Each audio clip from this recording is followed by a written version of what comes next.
सभी परेशान होते हैं, सभी परेशान होते हैं, कोई जानबूझकर अस्पताल नहीं आता है।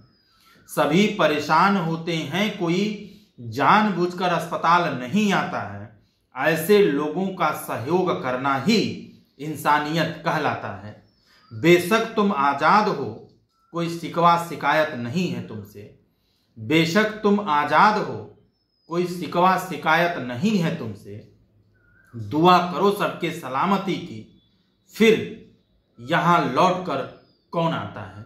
नमस्कार, मैं doctor RP Sonkar, associate professor मनोविज्ञान विभाग, वसंत कन्या महाविद्यालय, काशी हिंदू विश्वविद्यालय। एक बार फिर आप सभी का हार्दिक स्वागत और अभिनंदन करता हूं। प्रिय साथियों, आप में से बहुत सारे लोगों ने बीएचयू हॉस्पिटल से संबंधित कुछ महत्वपूर्ण सूचनाएं मांगी है या जानना चाहा है। मैं आज की इस वीडियो में बीएचयू डेंटल साइंसेस या दंत रोग विभाग से संबंधित कुछ महत्वपूर्ण जानकारियों को आपके साथ साझा करूंगा। यानी मैं आज आपसे बीएचयू आईएमएस के अंतर्गत आने वाले बीएचयू ट्रामा सेंटर में स्थापित दंत रोग विभाग यानी फैकल्टी ऑफ डेंटल साइंसेस से संबंधित कुछ महत्वपूर्ण नियमों के बारे में बताऊंगा। और मैं आपको यह भी बताऊंगा कि इसे यहाँ पर यदि आपको दिखाना है तो किन किन बातों को निश्चित रूप से आपको ध्यान देने की जरूरत है, जिससे आप जल्दी दिखा पाएं और सही तरीके से आप अपने आप को दिखा लें। यानी मैं बात शुरू करूं तो पहले जो फैकल्टी ऑफ डेंटल साइंसेस हुआ करता था वो बीएचयू का आईएमएस वाला जो पुराना वाला हिस्सा है उसमें होता था। अब बीएचयू डेंटल साइंसेस को या दंत रोग विभाग को बीएचयू ट्रामा सेंटर में स्थापित कर दिया गया है। और आप जैसे ही ट्रामा सेंटर यानी मेन गेट से एंट्री करेंगे, आपको सामने जस्ट एकदम सामने की तरफ से जो डेंटल डिपार्टमेंट है, दंत रोग जो विभाग है, वह आपको निश्चित रूप से सामने से दिख जाएगा। इससे संबंधित अगर मैं कुछ और बातें आपको बताऊं तो यहाँ जो पर्ची आप कटवाते हैं, यानी पर्ची कटवाने के लिए आपको बीएचयू में जाने की जरूरत नहीं है। आप दंत रोग विभाग में ही या डेंटल डिपार्टमेंट में ही पर्ची कटती है। आप जैसे ही डेंटल डिपार्टमेंट में अंदर की तरफ घुसते हैं, विभाग में एंट्री करते हैं, तुरंत आपको रजिस्ट्रेशन काउंटर मिल जाएगा और रजिस्ट्रेशन काउंटर पर आप अपना नाम और उम्र बता करके 30 रुपये की पर्ची आप कटवा सकते हैं। ठीक है, पर्ची कटवाने के बाद आपको कुछ नहीं करना है। वहीं थोड़ा सा आगे यदि आप बढ़ेंगे तो आपको रूम नंबर 1, पर्ची कटवाने के बाद आपको रूम नंबर 1 जिसका नाम है ओरल मेडिसिन एंड रेडियोलॉजी, वो लिखा हुआ है दरवाजे के ऊपर, लिखा हुआ है रूम नंबर 1 और नाम उसका क्या है, ओरल मेडिसिन एंड रेडियोलॉजी। उसमें जाकर के आपको अपना रजिस्ट्रेशन करवाना है, क्योंकि पहली बार जो भी पेशेंट बीएचयू में अपना दांत दिखाने आते हैं उन्हें अपनी पर्ची रजिस्ट्रेशन काउंटर से लेने के बाद रूम नंबर 1 में जाना पड़ता है और वहां पर आप रजिस्ट्रेशन कराते हैं। रजिस्ट्रेशन में उस दिन जो भी डॉक्टर बैठते हैं उनके नाम की मुहर लगती है और आपको सीरियल नंबर, पेशेंट नंबर यानी सीरियल नंबर आपको मिल जाता है। आप पर्ची जमा कर देते हैं, बाहर बैठ करके वेट करते हैं। जब आपका नंबर आता है तो आपको अंदर से बुलाया जाता है और आप अंदर जाकर के डॉक्टर को दिखाते हैं। पर्ची कटवाने और रजिस्ट्रेशन का जो कराने का जो समय है वह 9-10 बजे सुबह से लेकर के 12-1 बजे दोपहर तक होता है। आप इसके बीच में आ सकते हैं। मंडे से लेकर के सैटरडे तक यानी इन 6 दिनों तक अलग अलग डॉक्टर प्रतिदिन बैठते हैं। आप अपनी सुविधानुसार किसी भी दिन आ सकते हैं, क्योंकि बीएचयू में बैठने वाले सभी डॉक्टर अच्छे हैं। आप किसी भी डॉक्टर को दिखा सकते हैं। पहली बार सभी पेशेंट्स को रूम नंबर 1 में ही दिखाना होता है और समस्या के हिसाब से, जिस तरह की आपकी समस्या होती है उसके हिसाब से रूम नंबर 1 में दिखाने के बाद जो डॉक्टर होते हैं वो आपको संबंधित डॉक्टर के पास या संबंधित डिपार्टमेंट में रेफर कर देते हैं। लेकिन फर्स्ट टाइम आपको रूम नंबर 1 में ही दिखाना है आप जब भी दिखाने बीएचयू में आए, अपना दांत दिखाने आए, आप धैर्य बना करके रखें, क्योंकि 2 से 3 घंटे का समय निश्चित रूप से आपको लग सकता है। सभी जो पेशेंट हैं को डॉक्टर अवश्य देखते हैं, आपको परेशान होने की जरूरत नहीं है, आप धैर्य बना करके रख सकते हैं। दूसरे विभागों की तुलना में डेंटल जो साइंसेस है, दंत रोग विभाग है या डेंटल डिपार्टमेंट है, उसमें समय कम लगता है। और साथ ही साथ जब आप पहली बार आते हैं अपना दांत दिखाने के लिए, तो रूम नंबर 1 में ज़्यादातर यूजी और पीजी के जो मेडिकल स्टूडेंट्स होते हैं वही आपको देखते हैं। ज़्यादा समस्या होने पर वह जो सीनियर डॉक्टर होते हैं उनके पास आपको रेफर कर देते हैं, फिर वहाँ पर जा कर के आप अपनी समस्या को बताते हैं। लेकिन यह तभी रेफर किया जाता है जब आपकी समस्या थोड़ी स्पेसिफिक होता है, थोड़ा ज़्यादा होता है, ठीक है। और कई बार ऐसा देखा गया है कि आपकी समस्याएं इतनी सामान्य तरीके की होती हैं कि आपको फर्स्ट टाइम एक ही बार आने पर ऐसी दवाएं लिख दी जाती हैं जिससे आप पूर्ण रूप से ठीक हो जाते हैं। और कई बार आपकी समस्याएं थोड़ी जटिल होती हैं तो आपको कई बार बीएचयू आना होता है, दिखाना होता है, जांच कराना होता है, इस तरह की चीज़ें करानी होती है, तो आपको परेशान होने की ज़रूरत नहीं है। आप सभी से विनम्र निवेदन है कि जो भी डॉक्टर आपको सजेशन देते हैं या दवाइयाँ लिखते हैं, आप किसी भी दवा को बीच में बिना डॉक्टर के बताए आप अपने से न छोड़ें और डॉक्टर द्वारा बताए गए सभी तरह के नियमों का आप पालन करते रहें। साथ ही साथ इस डेंटल डिपार्टमेंट में या दंत रोग विभाग में बच्चों और बड़ों दोनों को देखा जाता है और दोनों को एक ही डॉक्टर देख लेते हैं। अगर किसी भी तरह की समस्या होती है तो उसे विषय विशेषज्ञ के पास, सीनियर डॉक्टर के पास भेज दिया जाता है। मैंने जैसा कि पीछे बताया कि इस डेंटल डिपार्टमेंट में या दंत रोग विभाग में दूसरे विभागों की तुलना में भीड़ भी कम होती है, साफ सफाई भी अच्छा रहता है, बैठने की व्यवस्था भी बढ़िया रहता है। आप आराम से बैठिए और अपने नंबर का इंतजार करिए।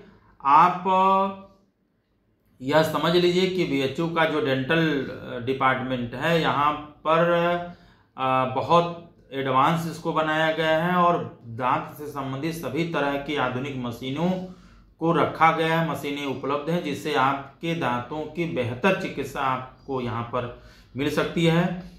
और यहाँ पर जो जांच होती है उसकी सुविधा भी इसके अंदर है और जांच का जो पैसा होता है वो बाहर की तुलना में लगभग चौथाई। अगर आप किसी चीज़ का 1000 रुपया बाहर देते हैं तो मुझे लगता है कि 200-250 में वह जांच आपका अंदर ही हो जाता है। साथ ही साथ जांच का जो पैसा होता है, जो रजिस्ट्रेशन काउंटर होता है वहीं पर जमा होता है। जब भी अगर डॉक्टर आपको कोई जांच लिखते हैं, जैसे मान लीजिए एक्सरे लिख दिया गया, तो उस एक्सरे का पैसा आप काउंटर, जो रजिस्ट्रेशन काउंटर है जहां से आपने पर्ची लिया है, उसी रजिस्ट्रेशन काउंटर पर जा करके आप पैसा जमा करके उसकी एक स्लिप ले लेंगे और वही स्लिप जांच वाले रूम में जा करके आप डॉक्टर को देते हैं तो फिर आपकी जांच की जाती है।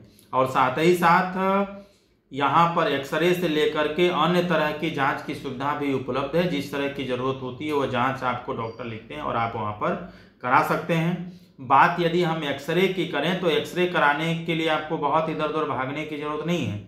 जिस रूम नंबर 1 में, ठीक है, जिस रूम नंबर 1 में आप डॉक्टर को दिखाएं, जस्ट उसी के अपोजिट साइड में दूसरे तरफ आप देखेंगे तो वहां पर एक्सरे रूम है जिसके ऊपर लिखा रहता है एक्सरे रूम, दरवाजे के ऊपर लिखा है एक्सरे रूम ओपीजी। आप उसी एक्सरे रूम वाले सेक्शन में जाएंगे, ओपीजी जहां पर लिखा हुआ उसी के अंदर जा करके आप अपना एक्सरे करा सकते हैं। यहाँ जांच जो होता है वो नंबर से ही किया जाता है, तो यहाँ भी आपको धैर्य बनाने की जरूरत है। पैसा जमा करने के बाद ही आपका जांच किया जाएगा और नंबर आने के बाद ही आपका जांच किया जाएगा। आपका नंबर आने में कभी कभी 1 घंटे का भी समय लग जाता है और आपको रिपोर्ट मिलने में 3 घंटे का भी समय लग जाता है। तो कभी कभी ऐसा हो सकता है कि आपका रिपोर्ट उस दिन न मिले और आपको अगले दिन आके दिखाना पड़े, या आप 9-10 बजे ही पहुंच गए हैं और जांच आपको मिल जाता है समय से, तो आप उसी दिन भी दिखा सकते हैं, ठीक है। अगर मैं सुविधाओं के बारे में बात करूं बीएचयू दंत रोग विभाग में, डेंटल डिपार्टमेंट में, तो यहाँ बहुत अलग अलग तरह की सुविधाएं आपको प्रदान की गई हैं। जैसे दांतों से संबंधित सामान्य तरह की समस्याएं यहाँ देखी जाती हैं। दांत निकालने की जरूरत होती है तो दांत निकालने की भी सुविधा यहाँ पर उपलब्ध है। नया दांत लगाने की भी सुविधा यहाँ पर उपलब्ध है। दांतों में किसी तरह के फिलिंग की जरूरत है तो वो भी यहाँ पे डॉक्टर करते हैं। आरसीटी की जरूरत है तो आरसीटी भी कराया जाता है, लेकिन आरसीटी में समय लगता है। कभी कभी 3 महीने से ज़्यादा का भी समय आपको आरसीटी के लिए लग सकता है, ठीक है। और दांतों से संबंधित कभी कभी माइनर ऑपरेशन की भी जरूरत होती है, तो इसकी भी सुविधा यहाँ पर उपलब्ध होती है। ज़्यादातर समस्याओं की जो ओपीडी होती है वो ग्राउंड फ्लोर पर ही होता है, लेकिन कुछ कुछ समस्याएं ऐसी होती हैं जिनके लिए आपको फर्स्ट फ्लोर या सेकंड फ्लोर पर रेफर किया जा सकता है। बात यदि हम दवा की करें तो दवा की दुकान जो है बीएचयू डेंटल जो डिपार्टमेंट में है उसके अंदर भी किया गया है। यानी जो रजिस्ट्रेशन काउंटर जहां से आप पर्ची कटाते हैं ना, उसी के जस्ट बगल में आप देखेंगे तो दवा की भी दुकान है, तो आप वहां से भी दवा ले सकते हैं। और जो दवाएं आपको बीएचयू के अंदर यानी डेंटल डिपार्टमेंट में नहीं मिलती हैं, आप ट्रामा सेंटर का जो मेन गेट है वहां पर कई सारे प्राइवेट मेडिकल की दुकानें हैं, वहां पर किसी भी मेडिकल स्टोर से आप अपनी दवा अपनी सुविधानुसार ले सकते हैं। खाने पीने की सामान्य चीज़ें आप निश्चित रूप से घर से ले करके आएँ। और मैं आपको ये भी बता दूं कि डेंटल डिपार्टमेंट के जस्ट बगल में मेंटल डिपार्टमेंट पे, यानी डेंटल एंड मेंटल दोनों आमने सामने हैं, और डेंटल और मेंटल हॉस्पिटल के बीच में एक छोटी सी कैंटीन है जहां पर खाने पीने की सामान्य चीज़ें मिलती हैं। खासतौर से चिप्स वगैरह, नमकीन वगैरह या पानी की बोतल मिल जाती है, तो आप वहाँ से ले सकते हैं। यदि आपको बीएचयू में जल्दी दिखाना है तो जितना जल्दी आप आएंगे, 9 से 10 बजे के बीच यदि आप आ जाते हैं तो निश्चित रूप से आप 12 बजे के करीब खाली हो जाएंगे। या तो आप बाद में आए, 12-1 बजे के बीच आएंगे तो भी आप 3-4 बजे के बीच 4 बजे तक आप खाली हो सकते हैं। साथ ही साथ पर्ची आप ऑनलाइन भी कटवा सकते हैं, और यदि आप पर्ची ऑनलाइन कटवाए हैं, ऑनलाइन आपने पर्ची बनवाया है, तो आपका बीएचयू डेंटल डिपार्टमेंट में पर्ची निकाल करके रखी रहती है। आप आते हैं, अपना नाम और उम्र बताते हैं, तो आपकी पर्ची निकाल करके आपको डॉक्टर के पास भेज दिया जाता है। हालांकि ऑनलाइन जितने भी पेशेंट रजिस्ट्रेशन कराते हैं उन लोगों का नंबर अलग से लगता है, ठीक है। तो आपको कुछ नहीं करना है, सीधे आप वहां पहुंच करके ये बता देना है कि मैंने ऑनलाइन रजिस्ट्रेशन कराया, मेरा नाम और मेरा उम्र ये है। निश्चित रूप से आप अपना आधार कार्ड जरूर लेके जाइएगा, क्योंकि कभी कभी आधार कार्ड की भी ज़रूरत पड़ती है। और यदि आप जो है ऑफलाइन दिखाना चाहते हैं तो आप डायरेक्ट वहां पहुंच सकते हैं, पर्ची कटवा करके भी आप रजिस्ट्रेशन करके दिखा सकते हैं। यदि आप बीएचयू स्टूडेंट हैं तो आपको लाइन लगाने की जरूरत नहीं है, लेकिन आपके पास बीएचयू का हेल्थ कार्ड होना चाहिए। आप हेल्थ कार्ड लेकर के बीएचयू डेंटल डिपार्टमेंट में सीधे जा करके दिखा सकते हैं, और किसी भी तरह का जांच का पैसा भी बीएचयू स्टूडेंट को नहीं देना पड़ता है। यदि आप किसी बाइक से या गाड़ी से या साइकिल से जाते हैं तो साइकिल स्टैंड है, आप वहां पर निश्चित रूप से अपना बाइक या साइकिल खड़ी करें, क्योंकि कई बार साइकिल बाहर रखने पर असुविधा भी होती है, खोने का भी डर लगा रहता है। और स्टूडेंट को, बीएचयू स्टूडेंट को स्टैंड में, साइकिल स्टैंड में साइकिल या बाइक रखने का कोई भी पैसा नहीं देना पड़ता है। आप बीएचयू के द्वारा बनाए गए नियमों का निश्चित रूप से आप पालन करें। देर यदि आपको होती है तो आप निश्चित रूप से धैर्य बना करके रखें। आप बीएचयू डेंटल डिपार्टमेंट में किसी डॉक्टर से या मेडिकल स्टाफ से या सुरक्षा गार्ड के साथ किसी भी तरह का अनावश्यक बहस न करें, इससे आप निश्चित रूप से बचें। इससे वहाँ का माहौल खराब होता है और निश्चित रूप से आप ही को असुविधा हो सकती है। कभी कभी निश्चित रूप से कुछ असुविधा का सामना आपको करना पड़ सकता है, मैं इससे मना नहीं कर सकता। इसके बावजूद भी आपको धैर्य बना करके रखना है। इसके बावजूद भी आपको शांत रहना है, अपना काम करना है, और आपका उद्देश्य है कि आपको वहाँ से दवा लेना है, ठीक होना है। कोई भी हॉस्पिटल जानबूझ करके नहीं जाता है, क्योंकि जो परेशान होता है वही हॉस्पिटल जाता है, और वहाँ जा करके आपको बेवजह बहस करके या लड़ाई झगड़ा करके किसी भी तरह की असुविधा और अपने लिए खुद परेशानी उत्पन्न नहीं करना है। आपका उद्देश्य वहां पहुंच करके ठीक होना है, न कि किसी एक तरह की समस्या को और लेकर के घर आना है। प्रिय साथियों, जितना हो सके आप एक दूसरे का वहां पर सहयोग करें, सबके सलामती की आप वहां पर दुआ करें। ईश्वर आपका निश्चित रूप से भला करेगा। ऐसी सोच रखने वालों के साथ भी हमेशा अच्छा होता है, जो हमेशा दूसरे के बारे में अच्छा सोचता है। आप सभी के मैं उत्तम स्वास्थ्य की कामना करता हूं। साथ ही साथ आपके अगर कोई सवाल है या कोई जानकारी है तो आप कमेंट बॉक्स में लिख सकते हैं। आप सभी लोग खुश रहें, अपना ख्याल रखें। आप सभी को बहुत बहुत आभार।